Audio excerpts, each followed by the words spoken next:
Cissé Bakongo est le candidat du RHDP pour la présidentielle de 2025. C'est Cissé Bakongo. Tu ne crois pas? Calme-toi. Écoute ça. Pendant que nous, on pensait que c'est Téné Brahima Ouattara qui allait être le candidat du RHDP, pendant ce temps, le RHDP, Alassane Ouattara, travaillait en bas pour positionner Cissé Bakongo. Alors, ils ont testé avec Téné Brahima Ouattara. Alassane Ouattara lui-même l'a vu qu'il n'a pas la carrure, il n'a pas de popularité et il n'a pas la niaque. Donc, il ne peut pas aller à une élection présidentielle en Côte d'Ivoire et puis il va la remporter. Et s'il ne remporte pas, il ne pourra pas se maintenir là par la force. Qui a le même profil que Alassane Ouattara, qui a la niaque, qui est capable de jeter les gens en prison, qui est capable de s'imposer par la force? Il y avait deux personnes. Il y avait Cissé Bakongo et Adama Bitogo. Alors, qu'est-ce qui se passe avec Adama Bitogo? Ils ont testé Adama Bitogo. Ils ont vu que Adama Bitogo, non seulement qu'il n'est pas ivoirien, de deux, sa position n'est pas trop claire. Il pourrait trahir Alassane Ouattara à tout moment. C'est quelqu'un qui réfléchit par de l'argent. Ils ont vu que non. Alassane Ouattara qui avait peur de mettre un ivoirien, il a pris sur lui. Et puis il a testé Cissé Bakongo. Alors, la préparation de Cissé Bakongo s'est passée comment? Ils ont pris Cissé Bakongo pour le mettre à Koumansi où il était déjà. Qu'est-ce qu'il a commencé à faire? Construire, bon, travailler à Koumansi pour dire non que voilà, il est sur la même voie qu'Alassane Ouattara. Alassane Ouattara fait des routes, fait des ponts, il travaille à Abidjan, il rend Abidjan propre. Cissé Bakongo dans la même ligne. Alors, chers frères, c'est comme ça qu'ils ont commencé à travailler Cissé Bakongo pour voir si Cissé Bakongo peut remplacer Alassane Ouattara. Et Alassane Ouattara allait plus loin. Il allait plus loin. On prend Cissé Bakongo, on le met à la tête du district d'Abidjan. On impose Cissé Bakongo. Et Cissé Bakongo récupère Abidjan. Quel que soit ce que les gens disaient là. On casse ici, oh, non, Bakongo, Bakongo. Non, il s'en foutait. Il était gamé comme Alassane Ouattara. Il vient, il casse, il vient, il casse. Tu veux parler, on te prend, on te met en prison. Voilà, c'est lui qui envoyait les militaires, il envoyait les gendarmes là sur le terrain, les policiers sur le terrain. Donc, on a vu que Cissé Bakongo a un peu le profil d'Alassane Ouattara dans sa démarche. Maintenant, 2020, c'est-à-dire l'année 2025 a commencé là. Cissé Bakongo a commencé à battre campagne. Il y a les gens qui n'ont pas compris. Cissé Bakongo a commencé à battre campagne. Malheureusement, Cissé Bakongo, bon, pour moi, hein, je pense qu'il n'a pas le niveau. Dans les discours politiques, il n'a pas le niveau.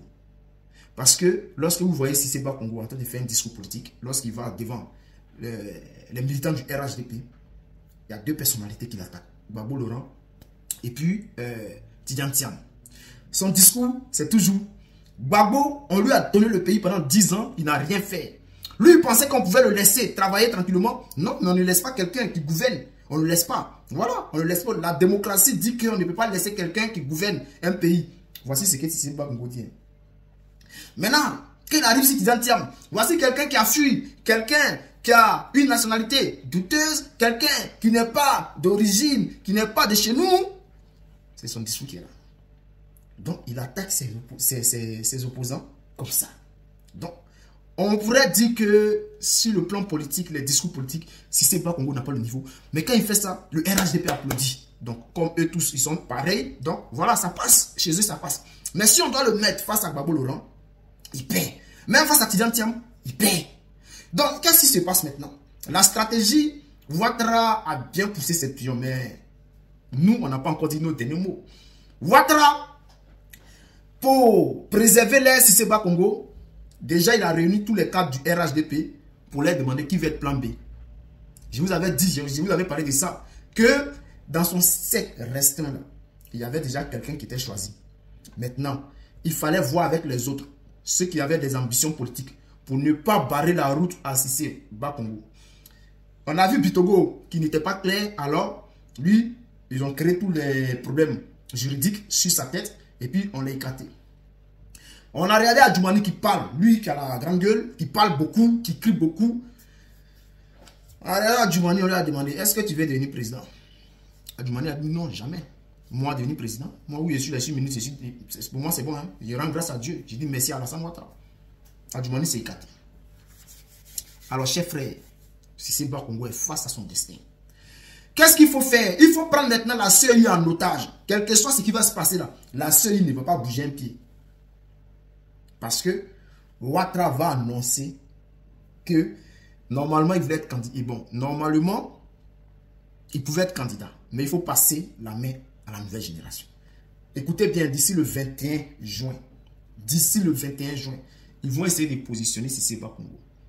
Là, comme ça, Ouattara va se dire quoi? Si lui n'est pas candidat là, Gbagbo ne peut pas dire qu'il est candidat parce qu'on sait bien que en faisant cela, il va essayer d'éclipser un peu l'atmosphère. Mais ce n'est pas suffisant. Et Thiam. Donc, il fallait éliminer Thiam. Mais qu'est-ce qui se passe? Thiam l'a dribblé. Mais vous pensez que c'est fini? Ce n'est pas fini. Hein? L'histoire de Thiam là, ce n'est pas encore fini.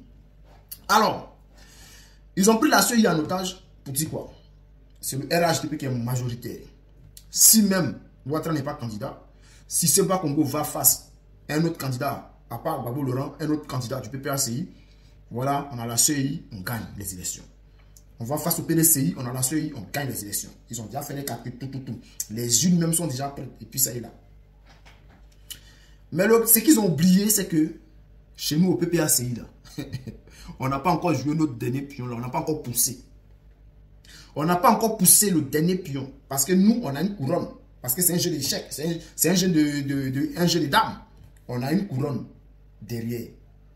Et cette couronne-là, c'est ce qu'on a démontré à Dabou. Ça, c'est la couronne qui est là. Donc, est-ce qu'on va bouger la couronne? Parce que Ouattara lui a déjà fini de jouer. Il bloque Gbagbo. Il ne peut pas être candidat. Il a joué. Il nous attend maintenant. Et nous, le prochain pion qu'on doit bouger, c'est la couronne. Mais, est-ce qu'on va bouger ça maintenant? Est-ce qu'on va bouger ça plus tard? Donc, ils attendent que nous, on bouge. C'est pour cela que Gbagbo, Gbagbo c'est l'homme, hein? Gbagbo est fort, hein? C'est pour cela que Gbagbo Laurent, le président Gbagbo, a dit la dernière fois, lors du comité central, a dit que on nous attend. Ils attendent qu'on pousse notre pion. Ne vous pressez pas. Laissez-les, nous là, on va sortir dans le dos. Il y a des gens qui n'ont pas compris. Non, Gbagbo n'a pas lancé mot d'ordre. Gbagbo n'est pas... Gbagbo attend. Parce que ce pion-là, la couronne là, c'est notre dernier pion. Donc, on va le jouer comme ça. On joue toujours... Quand tu joues dame, là, les couronnes, c'est en dernière position qu'on pousse. Donc, ils nous attendent.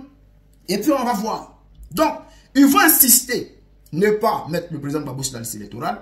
Tidjane Thiam fait tout pour écarter Tidjane Thiam. Et à la dernière minute, Ouattara va dire, bon, je ne suis pas candidat. Gbagbo, les gens, la communauté internationale, bon, tout le monde, tous les gars qui sont à côté, en vont dire, bon, si Ouattara n'est pas candidat, prenez quelqu'un d'autre au PPACI. C'est là nous jouons notre dernier pion. Parce que quel que soit celui qui est en face de nous, là, c'est Gbagbo qui va croiser. Si c'est pas Congo, qui que ce soit, c'est Gbagbo qui va croiser. Donc, comme ils ont peur de Gbagbo là, alors, même si Ouattara vient, il va perdre. Donc, qu'est-ce qu'il faut faire? Il faut faire tout pour éviter que les gens s'entassent pour dire non que Ouattara, mais si tu es candidat, c'est que Gbagbo doit être candidat, c'est que Gbagbo doit être candidat. Donc, pour éviter tout ça, Ouattara, il est en train de perdre le temps. À la dernière minute, ils vont lancer Cissé-Ba Congo. Donc, Cissé-Ba Congo, aujourd'hui, qui fait des meetings, ce que vous voyez là, les sittings là, c'est campagne d'entrée pas comme ça. L'entrée s'affirmer. Il montre aujourd'hui que lui, il peut prendre la place d'Ado. Mais ce que j'aimerais dire à Cissé-Ba Congo, champion, tu te trompes. Voilà, tu n'as pas le niveau.